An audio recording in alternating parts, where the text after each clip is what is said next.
आज हम राजस्थान के बारे में पढ़ेंगे, राजस्थान की बेसिक नॉलेज।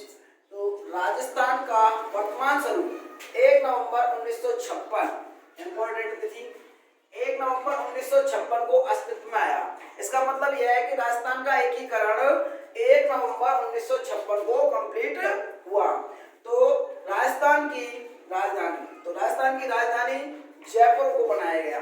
तो राजस्थान की राजधानी जयपुर को बनाया गया तो पी सत्यनारायण समिति की सिफारिश पर बनाया गया। राजस्थान की राजधानी हुई जयपुर और जयपुर किसकी सिफारिश पर हुई? पी सत्यनारायण समिति की सिफारिश पर। फिर राजस्थान के एकीकरण में सबसे बाद में इसका मतलब है लास्ट में राजस्थान के एकीकरण में सबसे बाद में अजमेर जिला जुड़ा। अजमेर जिले को 1 नवंबर 1956 को जोड़ा गया। अजमेर जिले को 1 नवंबर 1956 को सबसे बाद में जोड़ा गया।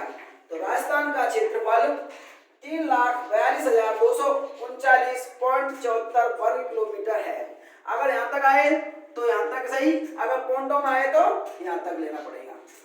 और इसमें कंफ्यूज होते हैं लोग, तो इसमें क्या कर जाते हैं कि जैसे कभी कभी ऑप्शन में आता है कि वर्ग किलोमीटर मीटर वर्ग मीटर, तो इसमें वर्ग किलोमीटर वाला लिखना है ना कि खाली किलोमीटर वाला। राजस्थान में वर्तमान में 33 जिले हैं। राजस्थान में 33 जिले हैं। सबसे बाद में बना हुआ है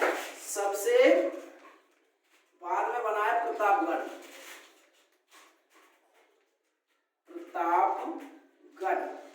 और सबसे बाद में प्रतापगढ़ बना है। तो कब बना है प्रतापगढ़? 26 जनवरी 2008।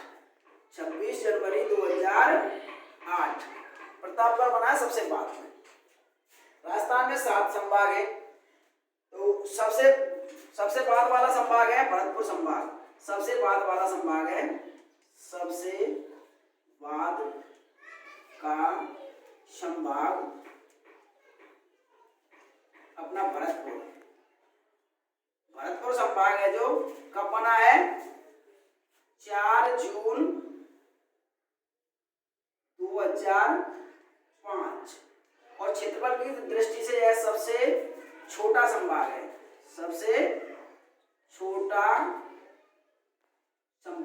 क्षेत्रफल की दृष्टि से सबसे छोटा संभाग है।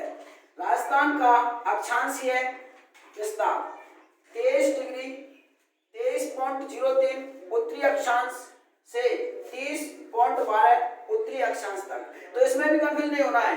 इसमें उत्तरी और उत्तरी आएंगे, कहीं उत्तरी और दक्षिणी करे आए। यहाँ पे उत्तरी अक्षांश से उत्तरी अक्षांश ही आएगा।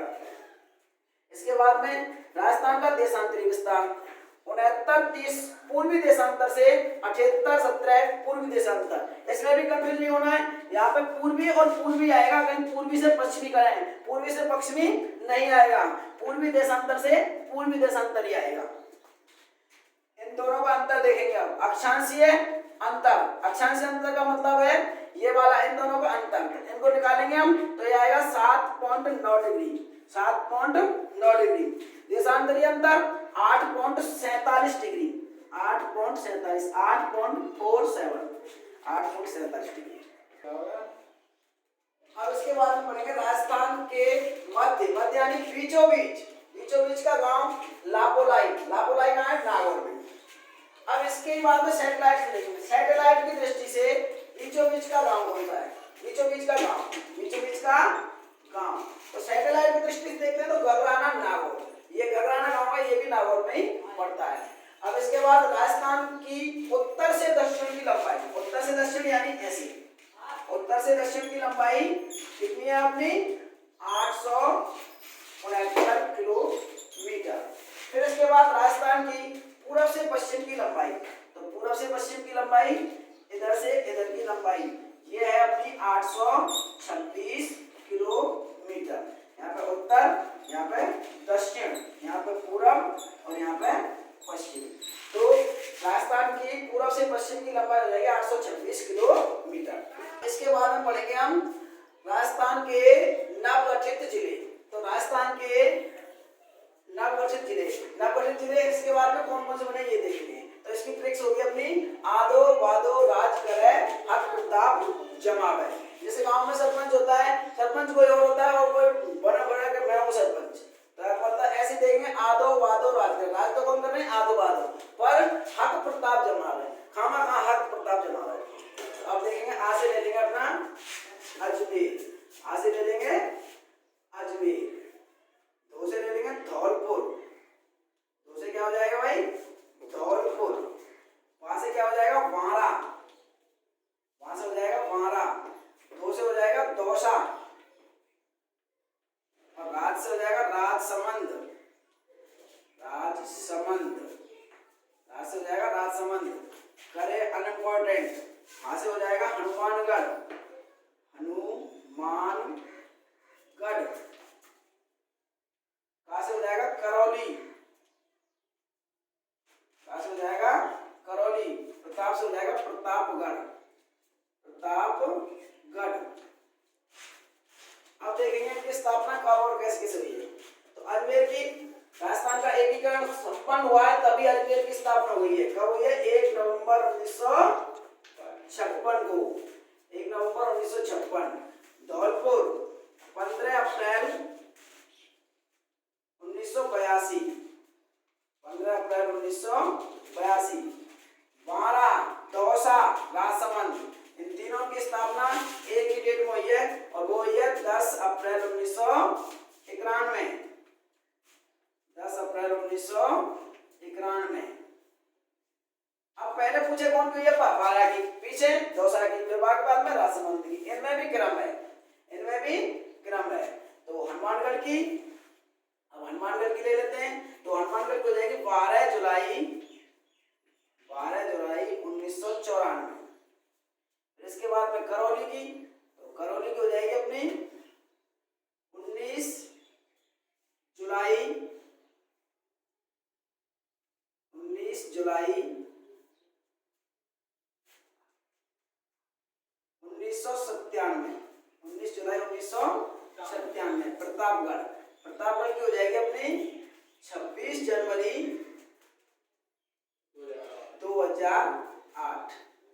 सबसे बाद में बना है प्रतापगढ़, 26 जनवरी 2008। इसके पहले राजस्थान में कुल 25 जिले थे, उसके बाद में ये अजमेर आता है अपना 26वें नंबर पर, और ये आ जाएगा 27वें नंबर पे, और ये आ जाएगा अपना 28वें नंबर पे, 28वें नंबर पे कौन आएगा, वाड़ा, और ये आ जाएगा अपना 29वें नंबर पे, 29वें नंबर पे दौसा, और 30वें नंबर पे आ जाएगा अपना राजसमंद। कौन सा आ जाएगा, राजसमंद। हनुमानगढ़ आ जाएगा 31वें नंबर पे, और ये आ जाएगा अपना करौली 32वें नंबर पे, और ये प्रतापगढ़ हो जाएगा अपना 33वें नंबर पे।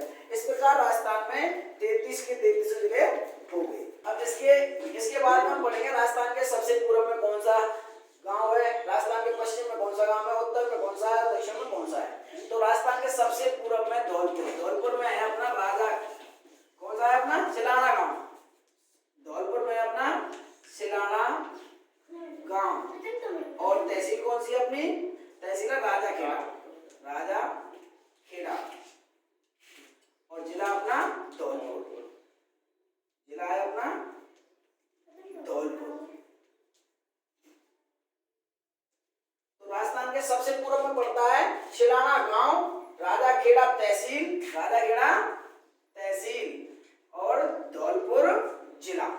इसके बाद में अपोजिट लेंगे इसके पश्चिम में, तो पश्चिम में पड़ता है इसका कटरा गांव, कटरा गांव, सम तहसील, सम तहसील, और जैसलमेर जिला। ये सबसे पश्चिम में पड़ता है, जैसलमेर जिला। ऐसे उत्तर में लेंगे, उत्तर में क्या आ जाएगा, पूर्णा गांव, पूर्णा गांव, पूर्णा गांव कहां पे, गंगानगर में। इसी प्रकार से दक्षिण में लेंगे, तो दक्षिण में आ जाएगा अपना यहाँ पे बोरकुंडा गांव, बोरकुंडा, और तहसील आ जाएगी अपनी कुशलगढ़, कुशलगढ़, ये गांव हो जाएगा बोरकुंडा, बोरकुंडा गांव, कुशलगढ़, या कहीं कहीं किशनगढ़ भी मिलती है, किशनगढ़, किशनगढ़ तहसील,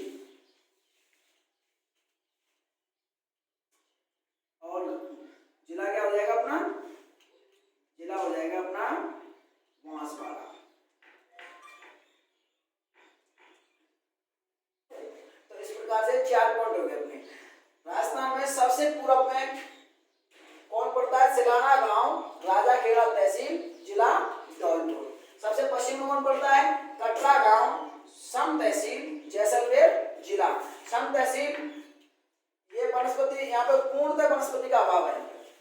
और ये खोड़ा गांव गंगानगर, ये उत्तर में पड़ता है। और दक्षिण में पड़ता है अपना बोरकुंडा गांव, कुशलगढ़ तहसील और जिला बांसवाड़ा। राजस्थान के सबसे पूर्वी बिंदु, राजस्थान में सबसे पूर्वी बिंदु, राजस्थान में सबसे पूर्वी बिंदु शिलाड़ा गांव, शिलाड़ा गांव राजाखेड़ा तहसील जो कि धौलपुर में सबसे पूर्व में इधर। और नक्शा में कभी भी हम जब पढ़ते हैं तो सीधे आपकी तरफ पूर्व मानते हैं, उसके अपोजिट पश्चिम मानते हैं, ऊपर उत्तर मानते हैं, नीचे दक्षिण मानते हैं। तो राजस्थान में सबसे पश्चिमी बिंदु कटरा गांव, सम तहसील, जैसलमेर जिला है। और राजस्थान में सबसे उत्तरी बिंदु मतलब उत्तर में क्या है? श्रीगंगानगर। तो श्रीगंगानगर का ही गांव है खोड़ा गांव। तो राजस्थान में सबसे उत्तरी बिंदु कोड़ा गांव श्रीगंगानगर में है। राजस्थान के सबसे दक्षिणतम बिंदु, राजस्थान में सबसे दक्षिणतम मतलब सबसे दक्षिण में कौन सा बिंदु है? तो वो है बोरकुंडा गांव, कुशलगढ़ तहसील, बांसवाड़ा में। तो अब देखेंगे राजस्थान के कितने भौतिक भाग हैं। तो राजस्थान को भौगोलिक प्रदेशों के आधार पर 4 भागों में बांटा गया है। राजस्थान के 4 भौतिक प्रदेश बताए गए। नंबर 1 मरुस्थल, नंबर 2 अरावली, नंबर 3 पूर्वी मैदान, नंबर 4 दक्षिणी पूर्वी पठारी प्रदेश। इनको आगे पीछे कैसे भी लिखा जा सकता है। तो सबसे पहले मरुस्थल इसके हम इन तीन चीजों के आधार पर पढ़ेंगे। क्षेत्रफल कितना है, जनसंख्या कितनी है और उत्पत्ति कहीं हुई है। इन 3 चीजों के बारे में हम इसका अध्ययन करेंगे। तो मरुस्थल में क्षेत्रफल कितना है? मरुस्थल का 61.11 है, जो पहले 57-58% के समथिंग था। और इसको मतलब काजी की रिपोर्ट के अनुसार इसको हम मानते हैं 67% के हिसाब से 67% मानते हैं। काजी की नवीनतम रिपोर्ट के आधार पर 67% है। परंतु अब वर्तमान में एक कितना है? 61.11 है। और इसमें जनसंख्या कितनी रह रही है? 40% जनसंख्या। उत्पत्ति किससे हुई थी? तैथिस सागर से इसकी उत्पत्ति हुई है। इसके बाद दूसरा भाग पढ़ते हैं अरावली पर्वतीय प्रदेश। इसका पूरा नाम है अरावली पर्वतीय प्रदेश। इसका नाम मरुस्थल प्रदेश। इसमें सब में प्रदेश लगा देंगे। तो इसका क्षेत्रफल है 9% और जनसंख्या रह रही है 10%। और इसकी उत्पत्ति है गोंडवाना लैंड से। इसके बाद में पूर्वी मैदानीय प्रदेश। तो इस पूर्वी मैदान के बारे में पढ़ेंगे। पूर्वी मैदान का क्षेत्रफल है 23%। इसमें जनसंख्या है 39% और इसकी उत्पत्ति है तैथिस सागर से। यानी जो मरुस्थल है यानी मैदान है उनकी उत्पत्ति तो तैथिस सागर से हुई है और जो पहाड़ है उनकी उत्पत्ति गोंडवाना लैंड से हुई है। इसके बाद में पढ़ते हैं हम दक्षिणी पूर्वी पठारी प्रदेश। इसका क्षेत्रफल है 6.89 यानी 6.89%। इसकी जनसंख्या है 11% और इसकी उत्पत्ति हुई है गोंडवाना लैंड से। अब इसमें कोई प्रश्न आएगा राजस्थान के किस भाग की उत्पत्ति अंगारा लैंड से हुई है? तो अंगारा लैंड से कोई भी नहीं हुई है। अंगारा लैंड से किसी भी भाग की उत्पत्ति नहीं है। आप देख रहे हैं यहाँ पे तैथिस सागर गोंडवाना, तैथिस गोंडवाना। तो तैथिस और गोंडवाना लैंड से ही राजस्थान में उत्पत्ति हुई है और किसी से उत्पत्ति नहीं है। अगर गोंडवाना लैंड से पूछे तो करके आना है उनको, इनमें से कोई नहीं। अगर पूछे कि मतलब अंगारा लैंड से अगर पूछे कि अंगारा लैंड से राजस्थान में किसकी उत्पत्ति हुई है तो करके आना है कोई नहीं वाला विकल्प करके आना है। और उसमें आपको भ्रमित करेगा, गुमराह करने की कोशिश करेगा। इसमें इन ऑप्शनों को दे देगा चारों को या 3 दे देगा, चौथा ऑप्शन रखेगा कोई नहीं। तो कोई नहीं वाला ही ऑप्शन